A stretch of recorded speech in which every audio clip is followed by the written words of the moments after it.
There's no denying that naturally weathered stone has a unique beauty and character. But even as we allow our buildings to grow old gracefully, it's important to monitor the changes that occur, so damaging decay can be identified at the earliest stage possible. To achieve this, the Queen's University team have produced a comprehensive toolkit of minimally invasive new technologies. We started a monitoring process using this technology in 2006 on two colleges in Oxford, Worcester College and New College. And we have gone back every year since 2006 and scanned individual blocks on walls in very high resolution using this technology. We're able to then create a three-dimensional model of change from year to year, and this helps us find out where and hopefully why the building stone is deteriorating. Initially we thought there would be very little change on these surfaces, but what we have actually found is that quite a lot of material is being lost from these blocks per annum, and we're able to calculate that volume loss using this very high resolution technology. Well, this is our terrestrial LiDAR system, commonly known as a 3D laser scanner. And LiDAR stands for light, distance and ranging. And what this equipment does is basically laser scan large structures by firing pulses of lasers at the structure, and measures the time of flight of that laser beam to leave the machine, hit the surface and come back to the machine. And we can use it to capture very small parts of buildings or whole structures in complete 3D, both inside and outside.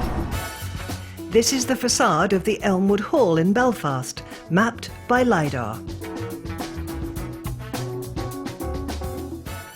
But perhaps even more impressive is this 3D LiDAR scan of one of Northern Ireland's unique natural icons, the Marble Arch Caves in County Fermanagh. Again, repeated scans at scheduled intervals can document changes with pinpoint accuracy.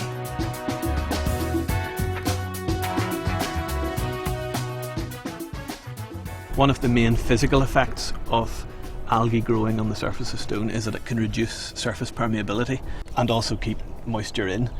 So we want to monitor that. We do that by putting compressed air into these chambers, and then it moves to this gun, and software on the computer knows what the pressure in the gun is.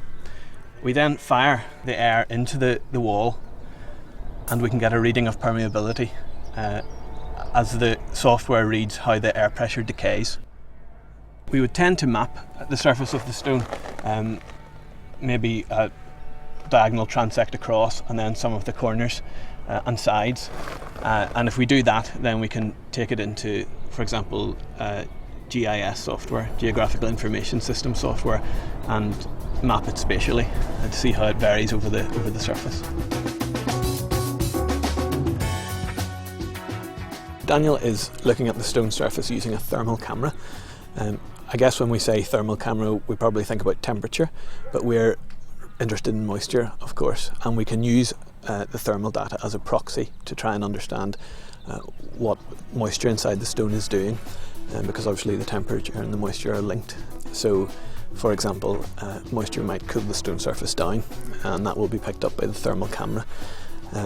So we can pick up drying patterns on the surface that are related to, for example, the string course or the plinth, where moisture might be collected along the top of the string course or the top of the plinth, and that will come out in the thermography.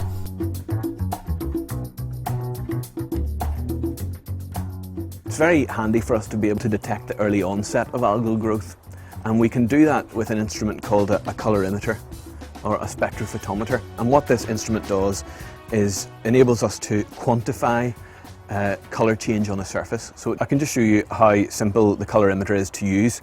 If we put it up to the stone surface and pull the trigger, this is a red sandstone, so it gives us a very high reading, 8.77 on the green to red spectrum.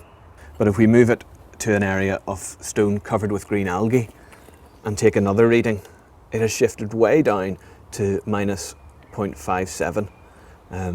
And that's a major shift towards green on the spectrum. And that shows how sensitive the piece of equipment is and the value that it has in monitoring surface change over time. Why we do that is to be able to inform conservation decision making. For example, treatments on stone, biocides or water repellents that might hold off algal colonisation for a longer period of time, saving building owners a lot of money. And finally, invaluable heritage buildings. When the only way to monitor deep internal changes would be too invasive, conservators can turn to the data from Queen's dedicated test site in Fermanagh.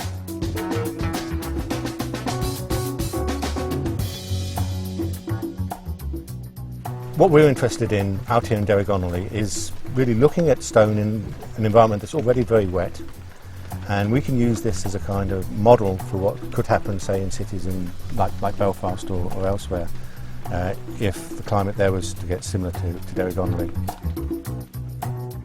In terms of monitoring, especially the growth of algae on buildings, what we really need to do is to take samples at different time periods, and we don't want to take the samples off our very expensive big blocks of stone. So our co-workers, which are a group of researchers at Oxford University, have exposed kind of smaller tablets of stone on all four sides of the building, and the idea is that these will be brought in. You can see one's already been taken in at different time periods to see what species are colonising the stones.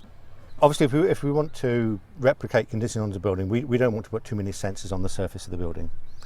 So what we've done is constructed this hut, and we can go inside, and most of the sensors are embedded from behind. We're experimenting in a way as part of the project to see what are the best kind of sensors. And in fact, we've just got some money to work on this stone in particular to develop fibre optic sensors to put in it. So it's something that has never really been tried anywhere else in the world. We are the first people to develop these sensors. From the smallest samples to the largest buildings, the data delivered by this ever-increasing range of technology can now be integrated to create a detailed and accurate picture of the changes that are occurring in building stone. Vital information for architects, conservation practitioners, and all who care about the future of our built heritage.